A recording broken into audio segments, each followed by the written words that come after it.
Hello. So I'm looking in the crowd. I'm seeing a lot of comedians.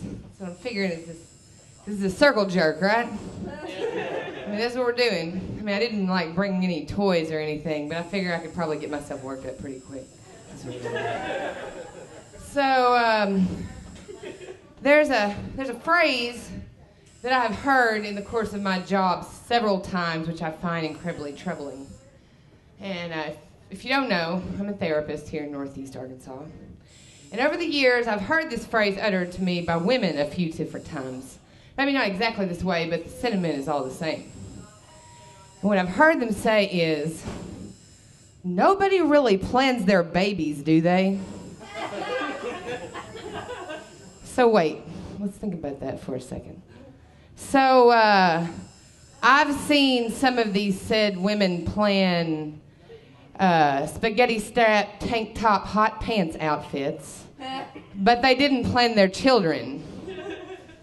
I've seen them plan using $100 of their food stamps to go around the corner and get that fancy new 22, but apparently they didn't want to plan the next 18 to 25 years of their life.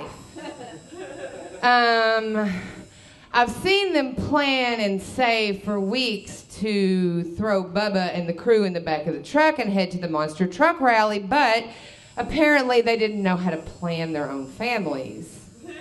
And I've definitely heard them planning crushing up some oxycodone after a bump of some crystal methamphetamine. But, well, that was probably more of an impulsive decision, so I'll give them that. Another thing I hear a lot in my travels, I drive through a lot of small towns, and I have a bumper sticker on my car that says, "No tea for me, I prefer progress," because, you know, I'm one of those dirty commie liberals or whatever. And I've gotten some really interesting responses from this bumper sticker. You know, I've gotten, "Shove your progress up your ass." What does that even mean? I'm pretty sure if I could do that, then I wouldn't be living here or doing what I'm doing right now.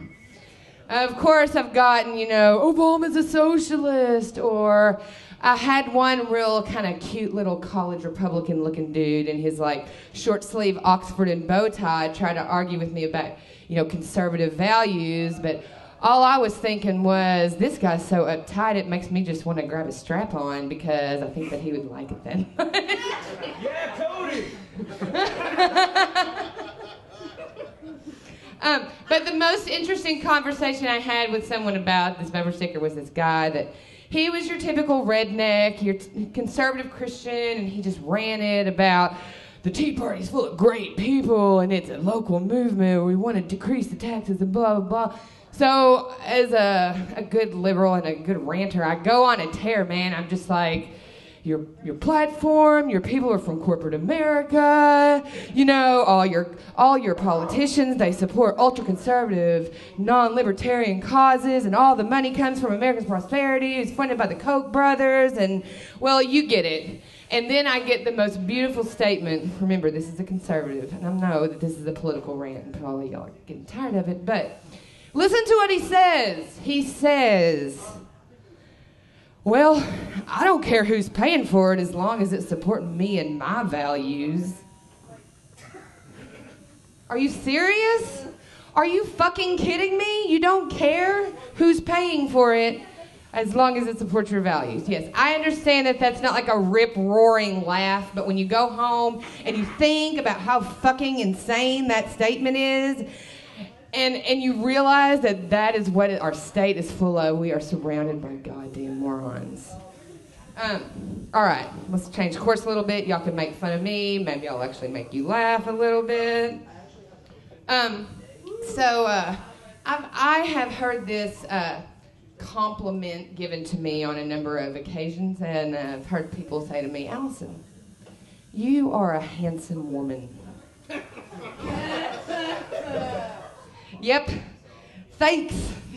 I don't really know how to take it. I mean, there's like, you have a woman, I mean, there's a whole number of things. And this is me. I mean, this has always been me. This is dressed up me. A lot of times you see t-shirt and jeans me. Clothes have never been anything that really came natural to me. But I was a very awkward kid, and nowhere was this awkwardness more apparent than on a trip I took one summer to Washington, D.C. as a member of the Little Rock Conference Youth Choir with the Methodist Church.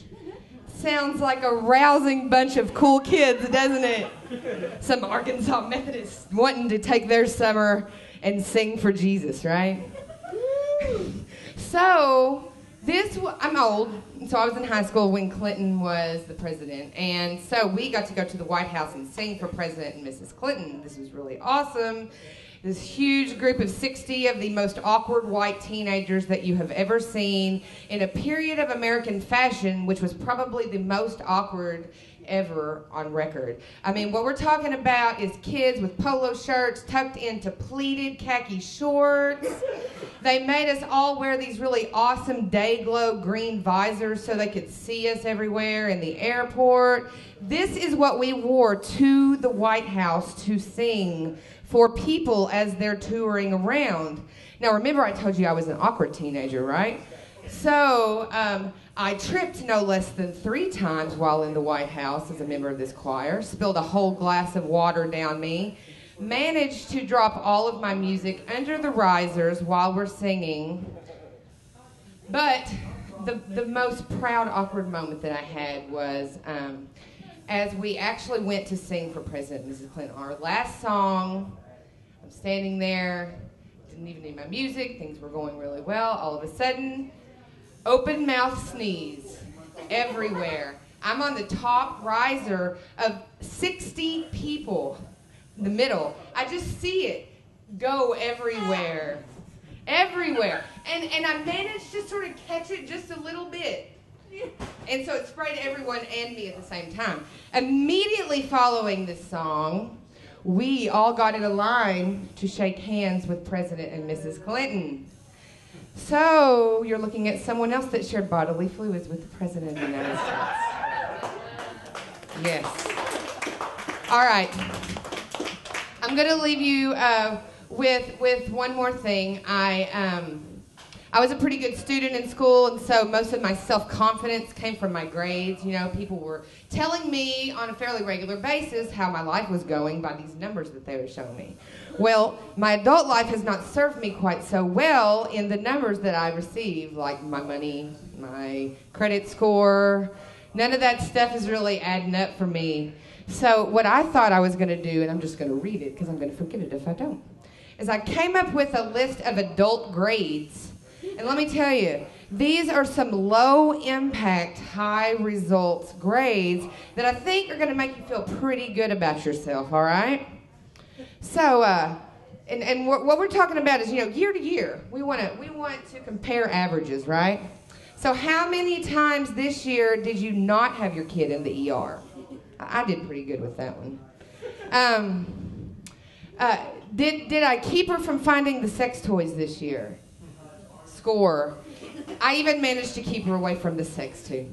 That was pretty awesome. You know, I like to think of myself as a social scientist, so I think that I want to measure change over time, you know? Did I increase the number of showers that I took? You know, it's a win-win. If I didn't, good for the environment. If I did, good for me and my neighbors. Did I increase the number of times that someone called me one of the following on Facebook? Liberal bitch, feminine Nazi, or atheist cunt. That's my favorite. I've done that a couple times. Did I decrease calls from bill collectors? Well, I'm not doing something on that one this year. And last but not least, as I get older, this is something I really need to think about. Did I decrease the number of pregnancy scares from last year? Yes, I did. Thank you very much. That's all I have for you tonight.